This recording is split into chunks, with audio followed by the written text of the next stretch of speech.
que a LER deixe de ser responsável por tanto sofrimento, perda de produtividade e custos sociais para as empresas e a União, é necessária prevenção no local de trabalho. A redução da jornada com intervalos para descanso é importante para prevenir a LER. Outras medidas também devem ser tomadas, como mudanças em mobiliário e ferramentas, melhoria no acesso a comandos de acionamento e materiais, ambiente menos agressivo, com iluminação e ventilação apropriadas, e o rodízio de trabalhadores em tarefas que exigem movimentos e posturas diferentes.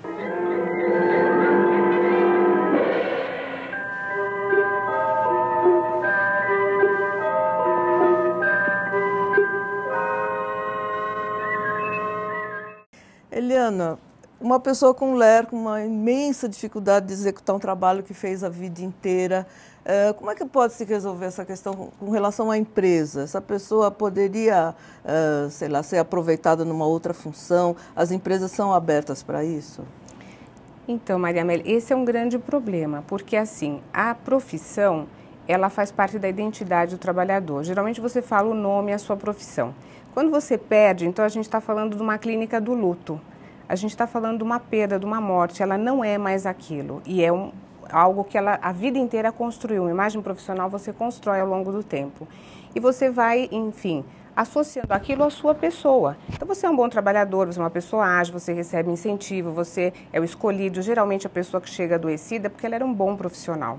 Sim. Às vezes ela era usada como modelo dentro da equipe. Ela treinava os novos trabalhadores e ela adoece. Bom, então a primeira crise é essa, eu não sou mais aquele quem eu sou agora.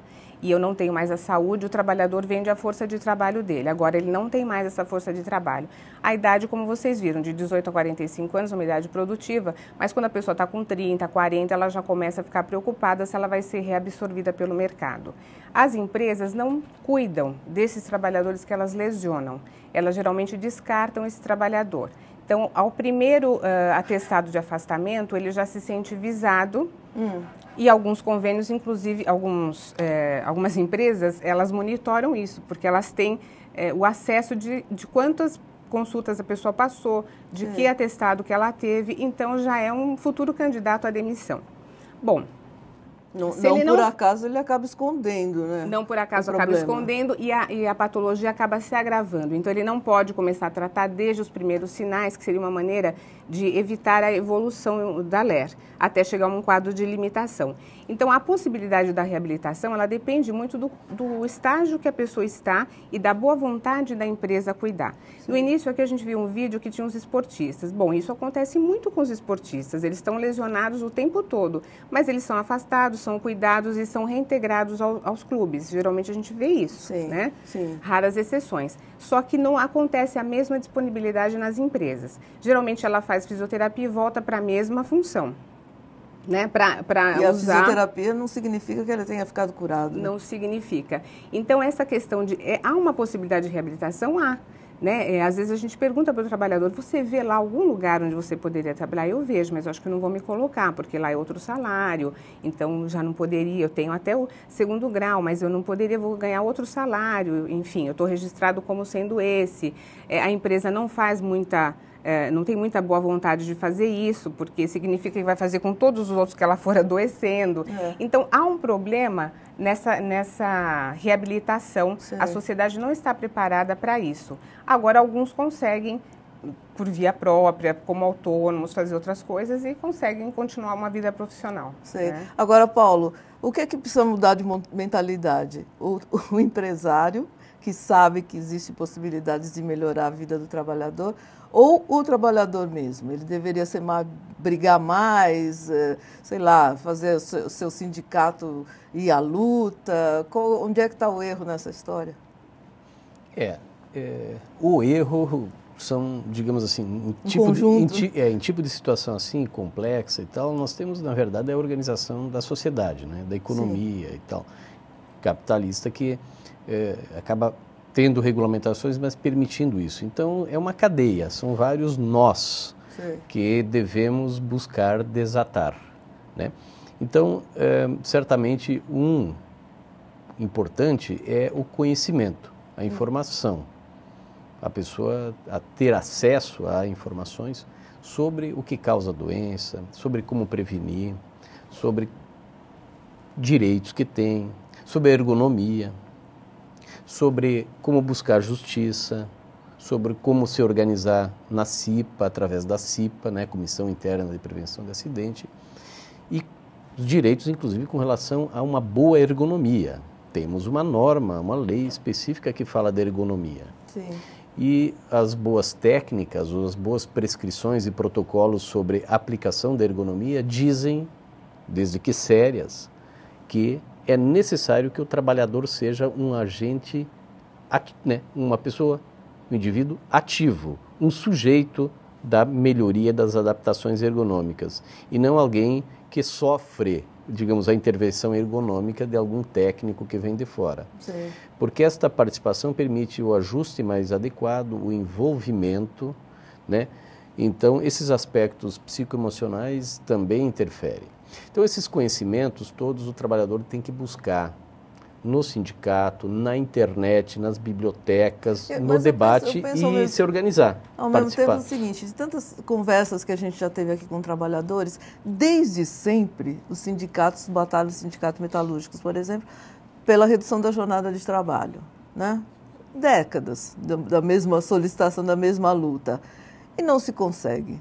Aí quando a gente pensa assim, não, depende também do trabalhador, não sei o que tal, a gente fica um pouco cético, acha meio difícil mudar. Né?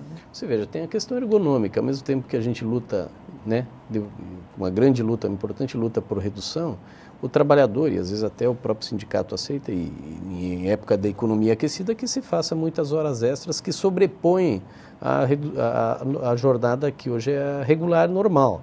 Então, isto implica em aumento dos riscos, né?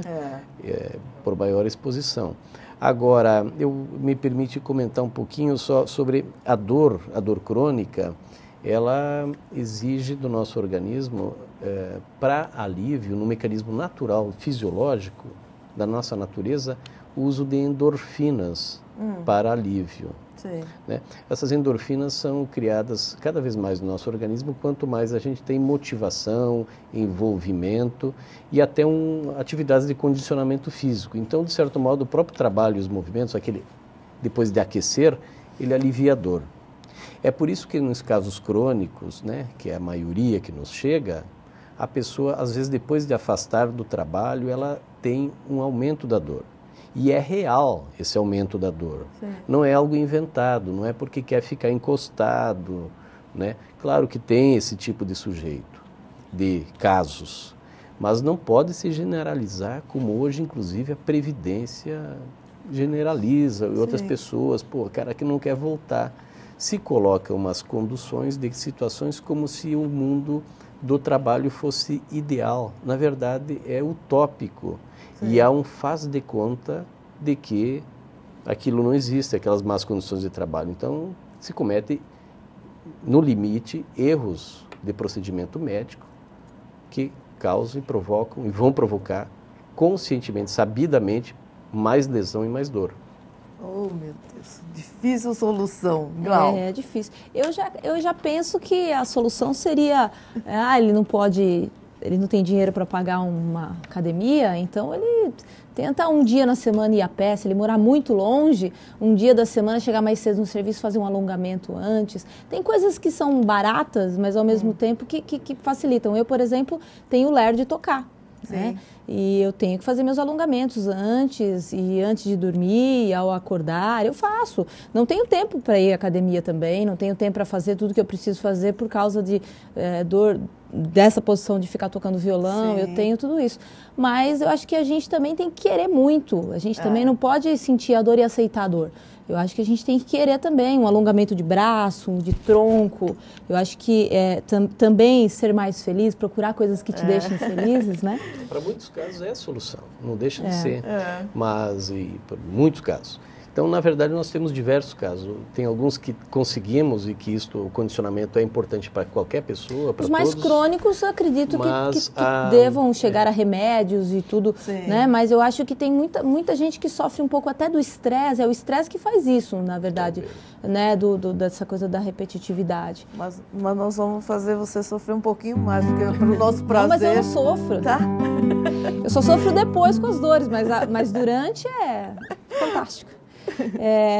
Então eu vou fazer entrega, que é do disco anterior a este. Eu tenho 5 CDs. Sim. Esse é o 5º, que eu vou mostrar para vocês depois. E o anterior foi o Glau.G, faixa 2, que tocou em várias rádios muito importantes pelo país todo, pelo mundo também, de minha composição.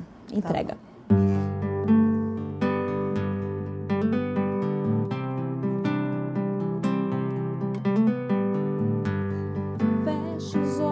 Hoje eu quero que não veja o dia amanhecer.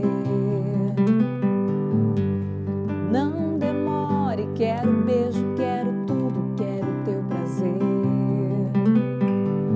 O que é que eu posso fazer? Todo esse amor por você. Não quero sobreviver, morrer de amor por você. O que é que eu posso fazer com esse jeito de amar? No toque te provocar, todo dia estar.